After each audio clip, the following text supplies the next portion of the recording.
পরিষ্কার পরিচ্ছন্নতা থাকা অত্যন্ত গুরুত্বপূর্ণ এবং তা যদি হয় নিজের শরীরের ক্ষেত্রে তাহলে সেটি আসলে আরও বেশি গুরুত্বপূর্ণ।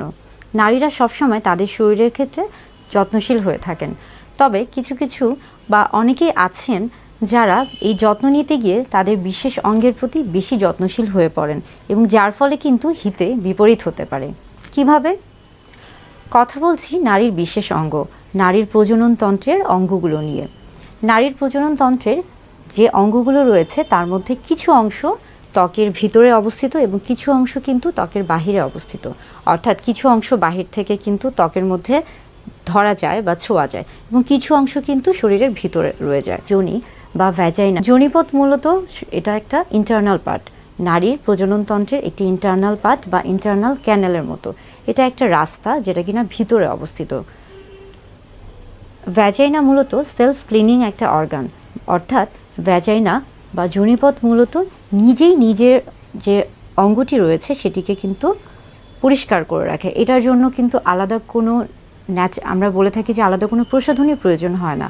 অনেক সময় দেখা যাচ্ছে যে আমাদের শরীরের বিভিন্ন অঙ্গ পরিষ্কার করতে গিয়ে বিভিন্ন রকমের সাবান বা বিভিন্ন রকমের প্রসাধনী বা ক্লিনজার ব্যবহার করা হয়ে থাকে বা করতে হয়, কিন্তু ভ্যাজাইনা বা যোনিপথ যেহেতু একটি সেলফ ক্লিনিং অর্গান এবং এখানে যেহেতু একটি ন্যাচারাল সিক্রেশন হয়ে থাকে, অর্থাৎ প্রাকৃতিকভাবে এখানে কিছু বর্জ্য এসে থাকে যেটা কিনা এই পথকে, এই ভ্যাজাইনাকে পরিষ্কার রাখে বা পরিচ্ছন্ন রাখে। এটাকে আলাদা করে কোনো প্রসাধনী দিয়ে পরিষ্কার করার প্রয়োজন হয় না এবং এটার যে পিএইচ রয়েছে বা অম্লক্ষারের যে তারতম্য রয়েছে সেটাকে এটা নিজেই বজায় রাখে এবং এখানে যদি কখনো কোনো জীবাণু দ্বারা আক্রান্ত হয়ে থাকে সেটিকে কিন্তু ভ্যাজাইনা নিজেই কিন্তু সেটাকে প্রতিহত করতে পারে বা সেখান থেকে সংক্রমণকে রোধ করতে পারে। তবে যদি কেউ অতি উৎসাহী হয়ে বা অনাকাঙ্ক্ষিতভাবে যদি কেউ অতিরিক্ত পরিষ্কার পরিচ্ছন্ন করতে চায়, বিশেষ করে ভ্যাজাইনা বা যোনিপথের ক্ষেত্রে, সেই ক্ষেত্রে কিন্তু হিত বিপরীত হতে পারে। সেই ক্ষেত্রে দেখা যায় যে অনেক সময় পিএইচের যে তারতম্য রয়েছে, অর্থাৎ অম্লক্ষারের, সেখানে কিন্তু একটা তারতম্য দেখা দেয় এবং সেখানে পরবর্তীতে কিন্তু বিভিন্ন ধরনের জীবাণুর সংক্রমণ হতে পারে। তাই ভ্যাজাইনা বা যোনিপথের জন্য কিন্তু পরিষ্কার পরিচ্ছন্নতা আলাদা কোনো প্রয়োজন নেই। তবে হ্যাঁ, বাহিরের ত্বকে যে অংশটি রয়েছে বিশেষ অঙ্গের, সেটি হচ্ছে ভালভা।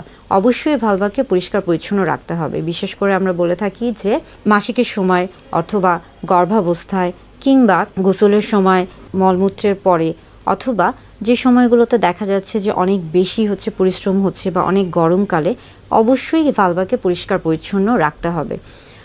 প্রত্যেকবার পরিষ্কার পরিচ্ছন্নতা বলতে আমরা বুঝাচ্ছি যে ভালভাকে সবসময় পানি দিয়ে পরিষ্কার করবেন।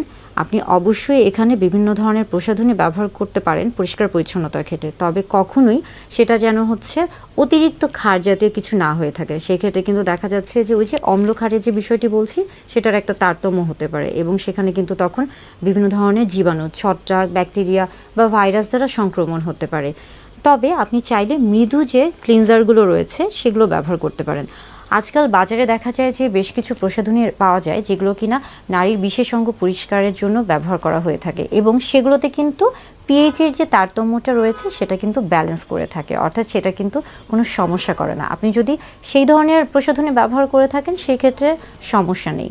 মূলত দেখা যায় যে মাসিকের সময় আমরা বলে থাকি যে মাসিকের সময় পরিষ্কার পরিচ্ছন্নতা বজায় রাখুন, কিংবা সবসময় একটা কমন বা স্বাভাবিক একটা বিষয় হচ্ছে যে আপনার নারীর বিশেষ অঙ্গ বা যৌনাঙ্গের যে ক্ষেত্রে কখনো যেন ভেজা না থাকে। সবসময় পরিষ্কার পরিচ্ছন্নতার ক্ষেত্রে আমরা বলে থাকি যে আপনি পানি দিয়ে এটি পরিষ্কার করতে পারবেন কিংবা মৃদু যে কোনো প্রসাধনী দিয়ে এটি পরিষ্কার করতে পারবেন এবং সবসময় কিন্তু সেই জায়গাটিকে শুকনো রাখার চেষ্টা করবেন, কখনোই ভেজা রাখবেন না। ভেজা থাকলে কিন্তু সেখানে বিশেষ করে ছত্রাক জাতীয় জীবাণুর সংক্রমণ বেড়ে যায়। প্রত্যেকবার সহবাসের পরে অবশ্যই কিন্তু যৌনাঙ্গ পরিষ্কার করতে হবে। বিশেষ করে আমরা বলে থাকি যে কন্ডোম যদি ব্যবহার করে থাকেন সেক্ষেত্রেও কিন্তু কন্ডোমটিকে ফেলে দিয়ে অবশ্যই যৌনাঙ্গ পরিষ্কার করবেন।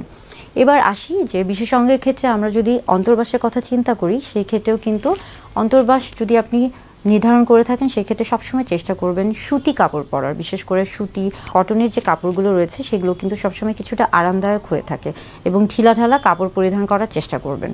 অন্তর্বাসের ক্ষেত্রে কখনোই খুবই টাইট ফিটিং বা খুবই মোটা এই ধরনের, যেটা কিনা আপনাকে অস্বস্তি দিচ্ছে, এমন কোনো কাপড় পরিধান করা থেকে নিজেকে বিরত রাখুন।